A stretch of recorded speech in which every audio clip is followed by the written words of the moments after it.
lagi scroll-scroll di TikTok, ya iseng aja scroll-scroll, tiba-tiba ada masyarakat yang sedang mengkamerakan rekam jejak Ridwan Kamil. Bahkan ketika menjadi wali kota Bandung, menggusur masyarakat untuk kepentingan pengusaha. Kenapa sih kita ngomong-ngomong seperti ini, ngomong rekam jejak? Caliwera. Penting, rekam jejak itu penting, apalagi bagi seorang politisi. Dan sampai sekarang Ridwan Kamil itu masih menjadi politisi. Dan kedepannya mungkin akan kemudian mencalonkan juga sebagai pemimpin. Kemarin kan di DKI mencoba peruntungan, ternyata kalah oleh Pramono Anung, Pram, dan siapa Rano Karno ya. Dan satu lagi pesannya untuk pelajaran bahwa kalian sebagai politisi, sebagai pemimpin itu jangan sembarangan. Jangan sembarangan. Rekam jejak itu akan selalu diingat dan sewaktu-waktu boleh jadi akan keluar kembali. Ya, diangkat lagi oleh masyarakat. Makanya hati-hati, waspada. Tugas kalian itu membela masyarakat. Ya, kepentingan masyarakat itu mestinya di atas kepentingan pengusaha dan bahkan kepentingan Anda. Itu pesan pentingnya untuk pemimpin-pemimpin yang lain. Coba kita lihat dulu sama-sama nih, rekam jejak boroknya Bapak RK. Masih ingat di Kiara Condong 2015 Ridwan Kamil menggusur lahan sebesar 13,5 hektar milik masyarakat 13 yang jadinya hektar. untuk hutan kota. Ternyata sekarang sudah menjadi bisnis ruko, ya, jadi bisnis propertinya pengusaha, ya, atas izin Ridwan Kamil. Nah, ini properti ini resmi ya dipasarkan.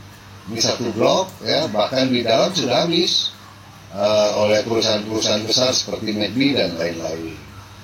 Nah, ini blok selanjutnya mungkin di utara ya, daerah Kiara Condong, arah atau berdampingan dengan Jalan Jakarta. Nah, tinggal ini ya, tinggal ini sisa mungkin ini juga akan dibangun ruko-ruko. Ya, padahal Ridwan Kamil dulu menggusur masyarakat itu dituding tidak punya sertifikat dan akan dijadikan hutan kota untuk palu-palu kota. Dan ternyata Ridwan Kamil bohong ya. Dibikin jadi super blok dan menjadi bisnisnya PT Arta ya. Namanya Taman Arta, tapi bukan jadi taman ya. Akan tetapi sudah ditanami tembok-tembok dan sebentar lagi ini taman-tamannya ketutup tembok, ruko-ruko semua nih ya. Nah, inilah hasil kerja Ridwan Kamil saat jadi wali kota ya, menggusur masyarakat lalu dijadikan bisnis propertinya pengusaha. Pengusahanya nggak salah yang mengizinkan Ridwan Kamil ya. Nah, inilah Ridwan Kamil,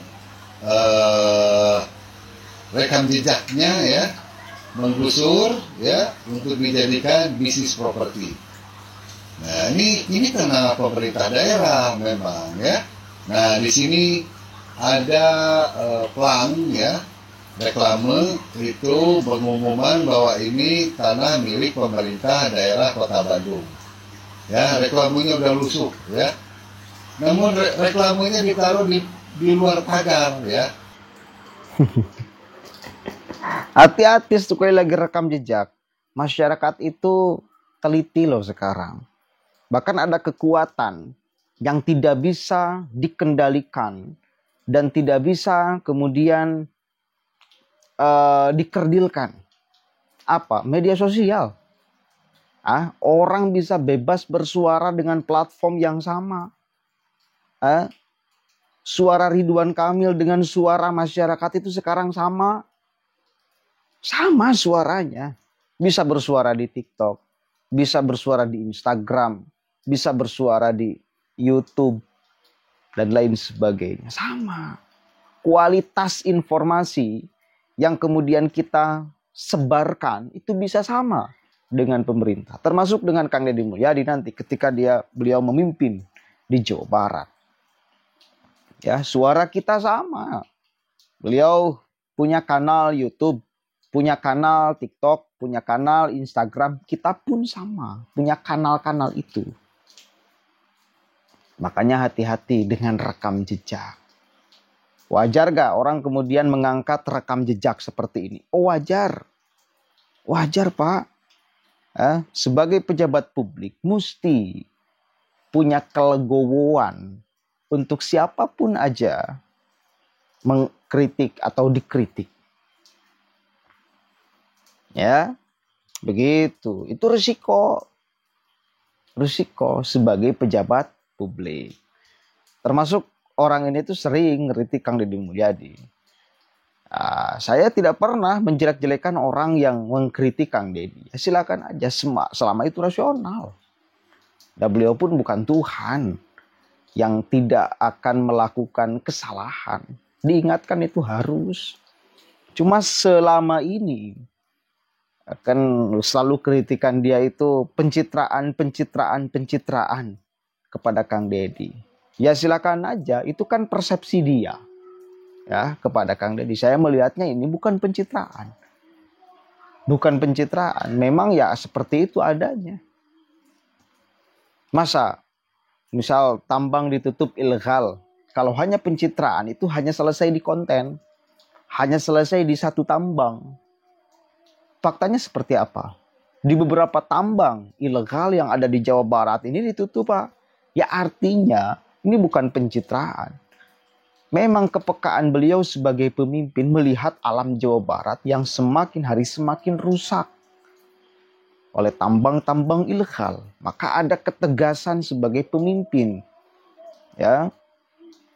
Ada hati yang kemudian merasakan bahaya bila ini diteruskan kepada masyarakat. Ada tanggung jawab.